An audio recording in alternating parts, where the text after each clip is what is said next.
we're now continuing the story of the Old Testament as we look at week 8, Atonement through Sacrifice. So first of all, let's set the context for where we are. We've already looked at the book of Exodus, and we talked about the fact that God has entered into a covenant with his people, the Mosaic covenant. And then we also saw in that same book that God told Moses to build a tabernacle. And this is really a wonderful high point within the story, because at the very center of God's people is the presence of God with them. And yet in the same book of Exodus, we also looked at the golden calf narrative. And this also helps us to see why Leviticus is so necessary. Because in the tabernacle, we see a holy God coming to dwell with his people. And yet we also find in the golden calf story that they are a stubborn and rebellious people. And therefore, because they have built the idol and worshipped it, they have offended God. And this is going to introduce us to the concept of sin and the sacrificial system that we find in the book of Leviticus. Because really the question that arises from the book of Exodus is, how can a holy God dwell with an unholy people? Leviticus is really the answer to that, because Leviticus describes the provision of the sacrifices, and this is really a gift of God to his people, where the Israelites are to offer up animals as sacrifices. And the idea is that the animal is a payment, or some have suggested even like a ransom, that causes God to be appeased because God is the offended party. But before we look at Leviticus, I'd like us to remember where we are in the storyline. So if you can take out your timeline and notice where we are in the section of Sinai. And in the previous section, we looked at the fact that God will dwell with his people. There's a picture of a tabernacle there with the glory cloud. And immediately after that, we find sacrifice provided for sin and impurity. Leviticus 1-7, chapters 16 and 17. We also have a picture of an altar there to remind us of the burnt altar, the altar where burnt offerings are going to be offered up. And we have, underneath that, we have priests from the tribe of Levi, and this is in Leviticus 8-10, and we also have a reference to chapter 16, which is the Day of Atonement. And then laws for a holy people, Leviticus 11-25. So that's what we're going to be looking at now, and then we're going to also, I'm going to introduce you to the book of Numbers. So if you can also take out your map and notice where we are, you want to be looking at the Exodus from Egypt map. And the Israelites are in Mount Sinai. They arrived in Mount Sinai in Exodus chapter 19. And the book of Leviticus takes place at Mount Sinai. And in fact, the Mount Sinai region is also going to be described in Numbers chapters 1-10, because it is in Numbers chapter 10 that the tribes leave Sinai and they're going to wander. We'll see them in terms of the wilderness of Paran, and then they're going to arrive at Kadesh, and spies are going to spy out the land. So this is really all the background as the Israelites are preparing to enter into the promised land. And of course, Moses is our key leader. So if you have your Bible in front of you, I would encourage you to turn to the opening chapter of Leviticus. And I'm going to just highlight a couple of things as you are reading through this to be mindful of some of the key themes that are in this book. So first of all, I want you to notice that Moses is the key character. And in fact, God is giving him these laws to Moses.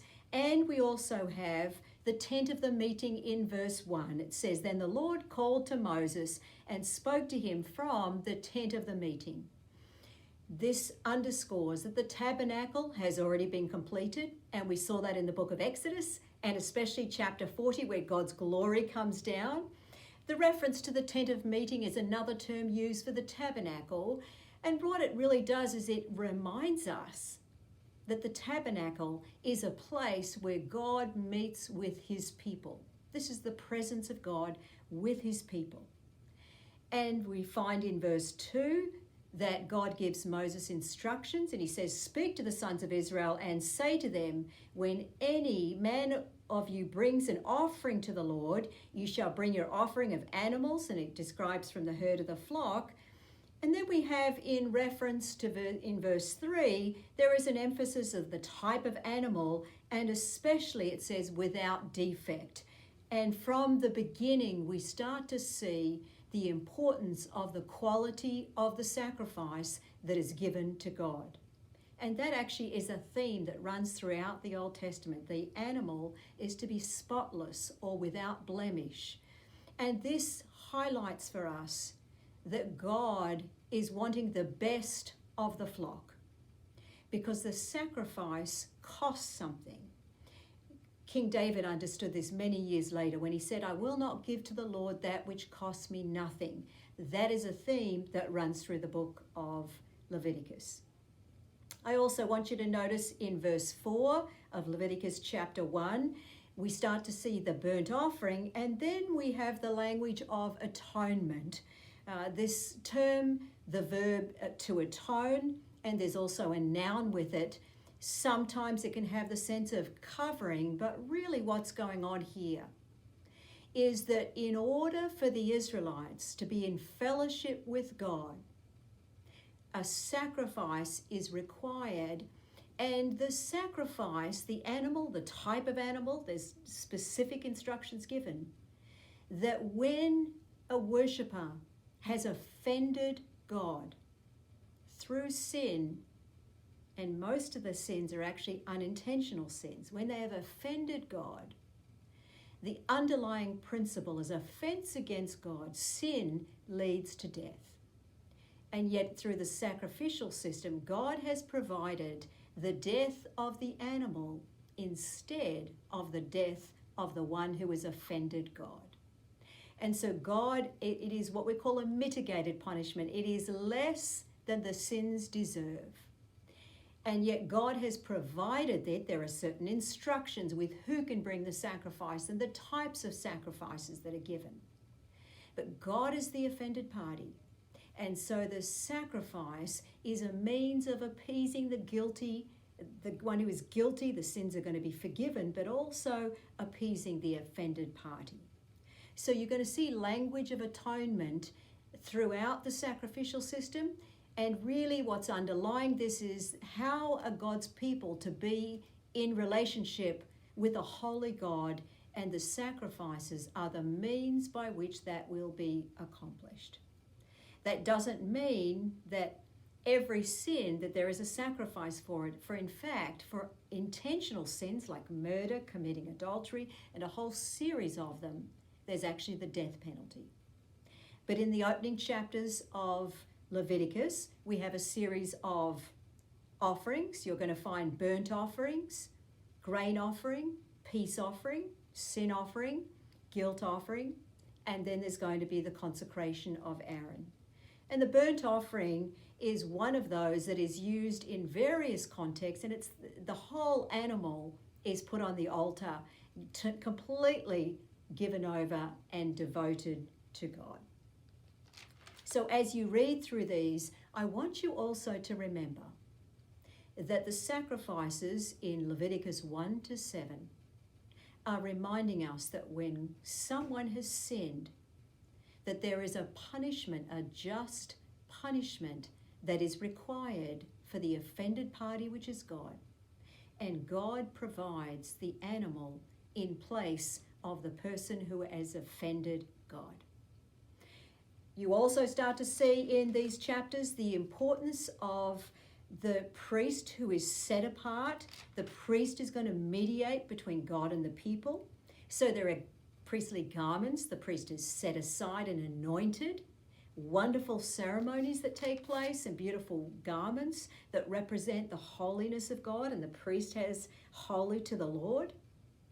Then in Leviticus chapter 10, you also see this is where we have the death of Aaron's two sons, and we are reminded that sin and the worshipper who has transgressed in some way, that it is a dangerous position to come before a holy God. And that's why we have specific provisions given to protect the worshipper from God's holiness. Because God is holy, that is given throughout Leviticus, that the Lord is holy. I, the Lord your God, am holy. God is set apart from his creation in his elevation and in his moral purity. And yet Leviticus is also a wonderful provision, a gift for God's people. I want you to also look at Leviticus chapter 16. This is what we call the Day of Atonement. This is one of the most holy days in the history, in the calendar of God's people. And when you read through the ceremony, you're going to find that there are several animals that are listed here. It begins in Leviticus chapter 16, the background is Leviticus 10. And then it says in Leviticus 16, verse 2, tell your brother Aaron that he shall not enter at any time into the holy place inside the veil. Remember in Exodus, we looked at the veil, the petition, because the Ark of the Covenant is behind the veil. This whole ceremony is instructions about how the priest, the high priest, is to enter into beyond the veil on one day per year. I want you to notice the number of animals that are sacrificed. I want you also to notice that Aaron is required to offer an offering for his own sin even before he offers a sacrifice for the sin of the people. In this story, there are also two goats. One goat is going to be for the sin offering, but the other goat is what we call a scapegoat. It is going to be sent out. They're going to lay hands on it, and it's taking away symbolically Israel's guilt. And that is going to anticipate what Jesus is going to do on our behalf. So the book of Leviticus, even though it can be technical at times, and even though some of the rituals seem quite a distance from our own contemporary context, we would not understand what Jesus has done on our behalf without the book of Leviticus. So I would encourage you, as you read the book of Leviticus, and then read Hebrews chapters 9 and 10, and see what Jesus has done on our behalf in comparison to how Leviticus helps us to prepare for that. So the sacrifices are for both sin, primarily unintentional sins, and they are for ritual purity, because God is teaching his people the difference between the clean and the unclean. In other words, what does it mean to be ritually pure before a holy God? And if you take out the timeline, I have this just as a one-line summary, and it simply says, sacrifices provided for sin and impurity. And that's really a brief summary of the sacrificial system. In the study guide, I go through more detail. Also notice here I have on the timeline priests from the tribe of Levi. We've already looked at the tribe of Levi, this way back in the book of Genesis. The tribe of Levi is going to be set apart for service in the tabernacle. And when we come to the book of Numbers, you're going to see the tribe of Levi and 3 families in particular from Aaron, 3 families, and these 3 families are going to be responsible to move the tabernacle. So that's also important as you look at the book of Leviticus. As you're reading through Leviticus chapter 16, you may even want to read Leviticus chapter 17, because this chapter underscores the importance of blood for atonement. Why is blood so important? You see, blood represents life. And that's exactly what Leviticus 17 verse 11 says. And this is what it says. For the life of the flesh is in the blood, and I have given it to you on the altar to make atonement for your souls, for it is the blood by reason of the life that makes atonement. So it is the animal that has been shed, and then you're going to see in these rituals that blood is often used on objects, and it's being used in the holy place because it is representing the life of the animal, And it is, if you like, a payment, a ransom that is being paid for the life of the worshipper. Let me just take a couple of minutes to look at Hebrews chapters 9 and 10. Hebrews chapters 9 and 10 is going to contrast the old with the new. And so there is a reference being given to the old practice under the tabernacle and the ritual that is involved in the Day of Atonement. If you look at Hebrews chapter 9, verse 6, it talks about the fact that this ritual that is being performed. And in verse 7 it says, but into the second, this is the inner tabernacle, only the high priest enters once a year, not without blood, which he offers for himself and the sins of the people committed in ignorance. And I would encourage you to read these two chapters, meditate on them, because what you're going to find out is the writer to the Hebrews says that the blood of bulls and goats can never take away sin. And he's going to contrast it with Jesus's perfect, the spotless Lamb of God, perfect sacrifice, the once for all sacrifice. We don't repeatedly have sacrifices now because of Jesus's sacrifice. And the fact that Jesus, through his better sacrifice, cleanses us so that we then can have access into the presence of God. And so the writer to the Hebrews is going to talk about the old is being fulfilled with Jesus. And then he says in chapter 10, verse 19, therefore, brethren, since we have confidence to enter the holy place by the blood of Jesus. Verse 20, by a new and living way, which he inaugurated for us through the veil. It's remarkable. The writer to the Hebrews is saying that we now have access to the presence of God beyond the veil because of Jesus. And so he's going to say, let us draw near with confidence before the throne of grace.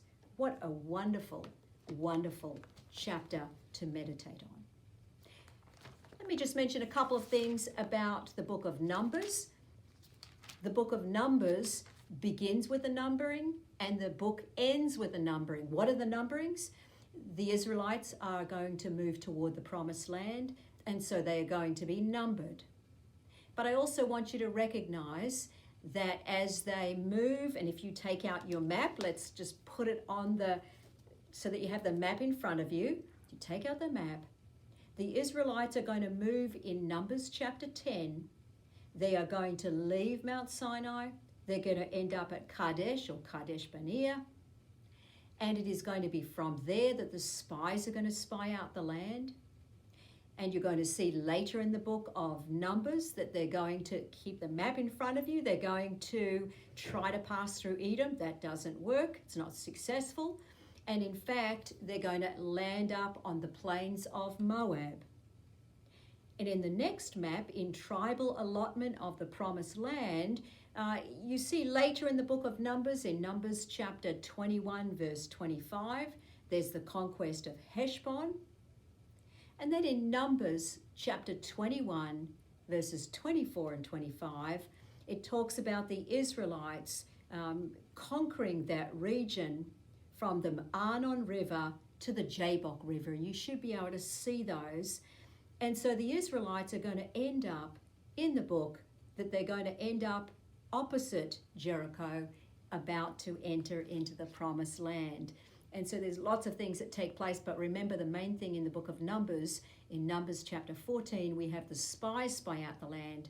They're going to be judged by God because they don't have faith. They're going to wander in that wilderness for 40 years before they move on toward the promised land. So we've looked at Genesis, Exodus, Leviticus, sacrificial system, Numbers, they're getting ready.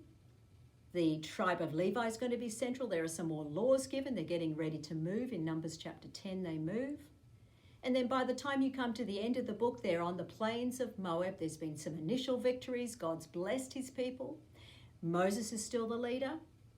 And then when we come to the book of Deuteronomy, you'll find that they are on the plains of Moab, and Moses is about to give the law to the new generation, because the first generation has died out because they'd wandered in the wilderness for 40 years. So that's where we're headed for our next study.